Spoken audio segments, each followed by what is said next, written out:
4chan thread detailing more information from another supposed insider familiar with the program and how it operates. So we're starting off about halfway through. He says, or the person asks, I know last thread you said it's an all hands on deck situation if the craft starts messing with our nukes, and then they ask how often this happens. About once every 10 years for the US. We suspect other countries have had similar issues and reactions, so apparently they can interact with our nukes in some way. There's not a lot of detail about exactly how that's done. What kind of reaction is there when these events occur? He says higher-ups joked months after the last one I saw, the phone rings everywhere but the president's office. In the same instance I mentioned above, they deployed multiple aircraft and a sub with serious intent. The sub didn't arrive in time. Fighters probably never saw the end coming. So they got disappeared. So supposedly, I haven't watched this show, but there's an underwater structure that Gordon Cooper sighted and discovered in the Discovery Channel.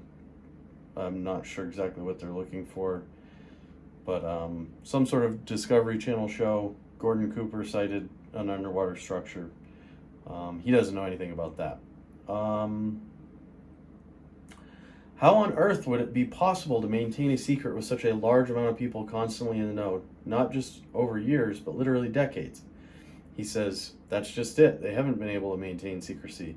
That's a major reason the previous management didn't mind us being so open with each other. If you mean more historically, as in the past 20 years or more, now you know why I find references to MJ-12 funny. Secrecy is all but gone. It's just about obfuscation and misinformation. What is the extent of contractor or third-party involvement in their work? He says, not as often as you imagine. We do use them, though.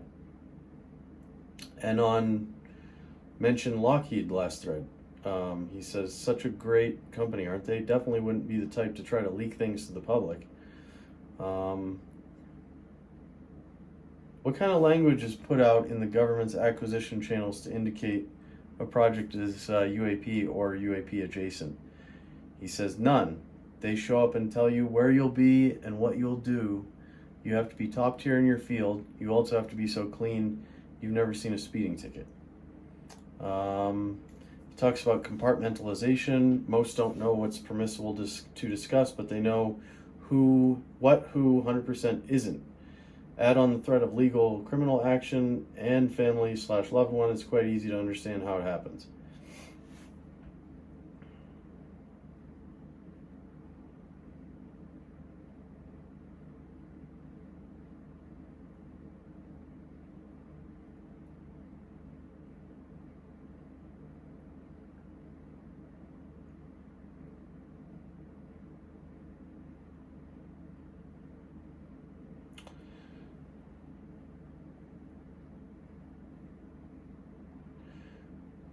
Someone says the ones with or without probes. He says, I figured most people realize the anal probe joke was an obvious clue.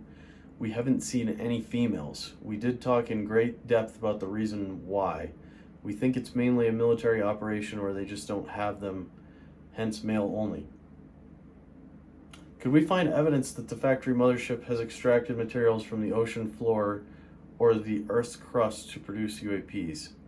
He says it sends out UFOs to extract quite often, yes. We have yet to really see them mine the ocean floor since it's harder to know that far down. The last miner we looked at had a huge haul of gold, iron, and silver, no dirt. Where does the most exotic material, Muscovium, I assume, come from? He says off-world, so Muscovian is another word for E115.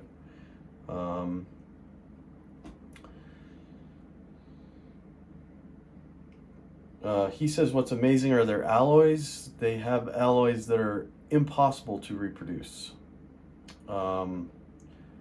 Someone brought up the fact that element 115 nuclei last for milliseconds before disintegrating under lab conditions. He says correct, still a massive problem.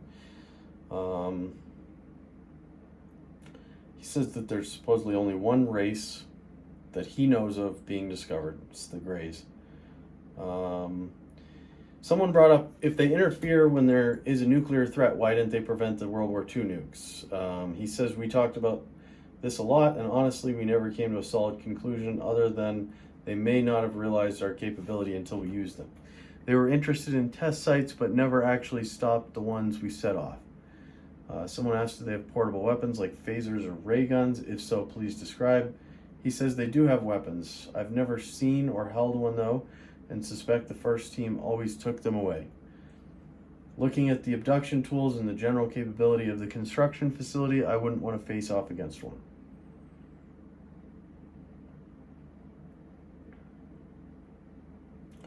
Is the factory craft on duty as a fire watch of sorts? The U.S. believes that this is the case, that or its preparation for something more.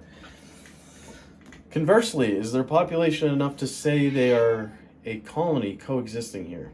He says, it wouldn't surprise me if they had a base off-world nearby or even on Earth. We never saw consistent stops that would indicate a base.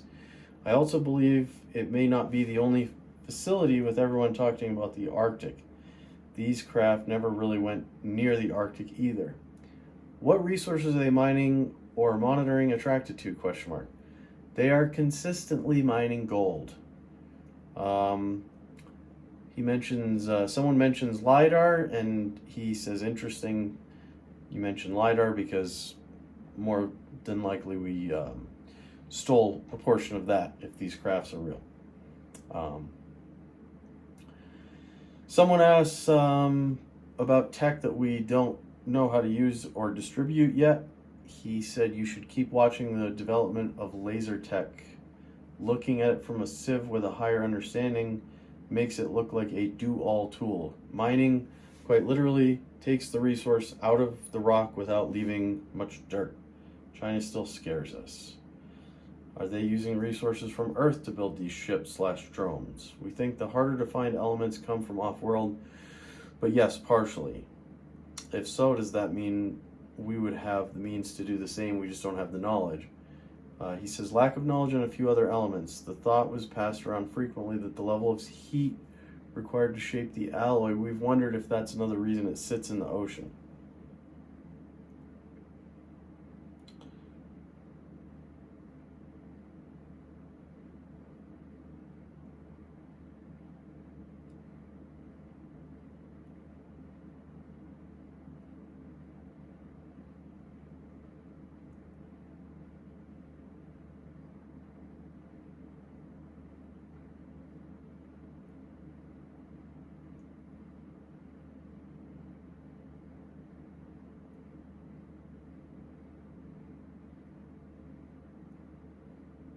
So he says that the mothership has the ability to stop electrical equipment when ships are just sailing by, so that would make a lot of sense, because I have seen a lot of anomalous activity with electronics in the Bermuda Triangle, not associated with this, but just people are trying to blame the magnetics of that region. There's all kinds of theories about why there's the unexplainable phenomenon, and this would be the most exciting, certainly, way to explain what goes on there. Someone asked, why not tell everyone if there's so much evidence? He says, because most governments think the local population is stupid. They're not wrong.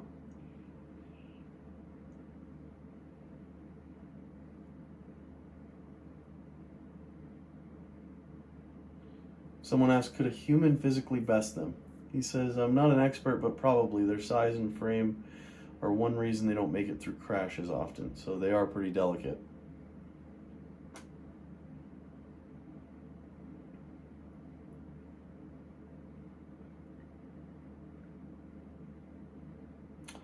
Someone asked, purely efficiency and engineering driven ? He says, I have never seen anything emotionally driven in their craft, so they must not have photos, mementos, anything just tools and sterile environments to be shoving stuff up your butt. Just the way I like it.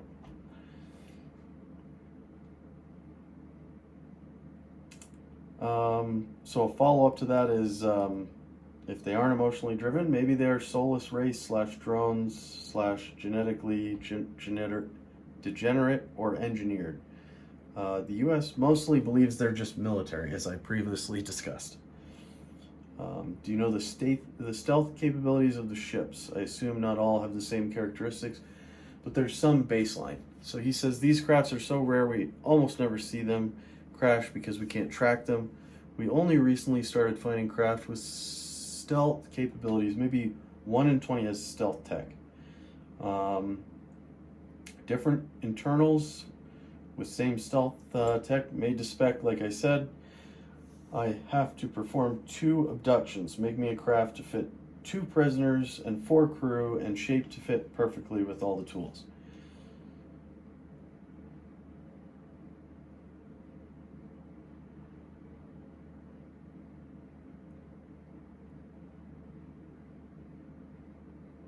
Oh, have we taken any of the crafts we've recovered out of the atmosphere? Apparently that is a yes. Apparently we've been trying to modify them to fire human weapons because we're having trouble getting their weapon system to work for us. Someone asked, how extensive are the DoD underground facility and tunnel systems? He says the facility I worked for was in underground and ground level. They span for miles. Definitely not DoD, so no idea.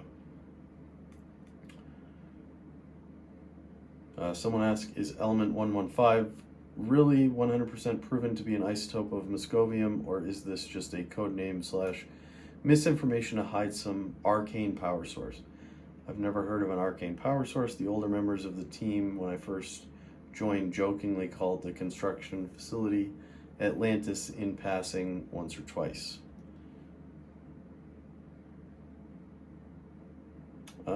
People asked what their tools properties are. Tools with anti-gravitational properties or any portable anti-gravity devices. He says very few. Lots of them emit radiation.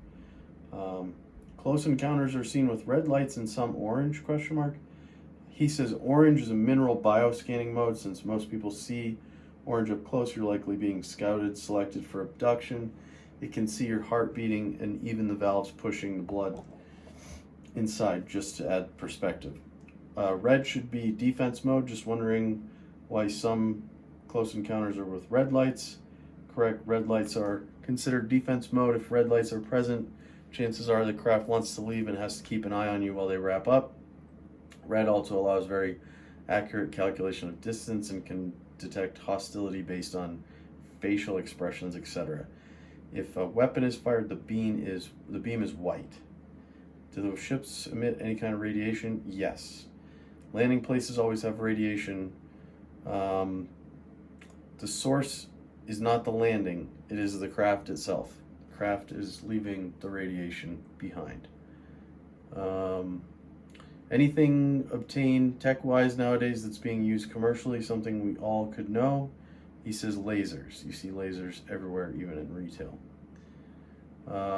Someone asked whether the facility he works at is super high security wrapped facility or hiding in plain sight. He says both.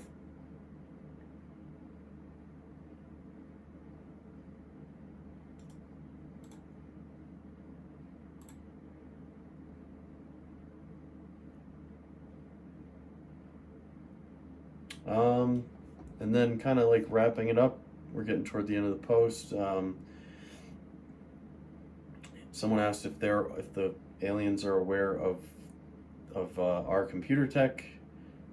He says they know about ours. Yes, I doubt they could operate ours with our input devices though. Then someone asked, do they have something like digital comms? Chance communication to computer, and you kind of nail it. Describing their version of a console computer is really hard. It works by holding it and thinking about what you want. If you are distracted even slightly, it goes to shit. Well, so either way, I just figured I would go through all that stuff. A lot of kind of interesting information. Obviously, I know none of it is verified. Yeah, okay. But still kind of cool if you're into the concept that there might be something more out there. And, there's a lot of observable phenomenon that goes on that people from different walks of life explain in different manners. Like if you believe in the multiverse and you see something flying up there, I mean, it could be future humans, it could be entities that are also on this ball of rock but are in a different dimension. It could be ghosts, it could be God, it could be aliens. But enough people in enough walks of life describe these similar experiences. I mean, if you see a white light, believe in God, I mean, that's Jesus. But if you believe in UFOs and aliens, then that's a tractor beam, motherfucker. And they're beaming you up. And they're getting their fist ready. Because, they got to see what's going on up there. So yeah, I mean, I think it's something has got to be real. I don't know what the explanation is, but I believe that if you have, people from different walks of life saying, I saw a bright light, I had an unexplainable experience, and I was taken up into the sky. More than likely, if someone, who doesn't believe in the same things that you do says, wow, that sounds exactly like what I had happen, that leads me to believe that it's probably real.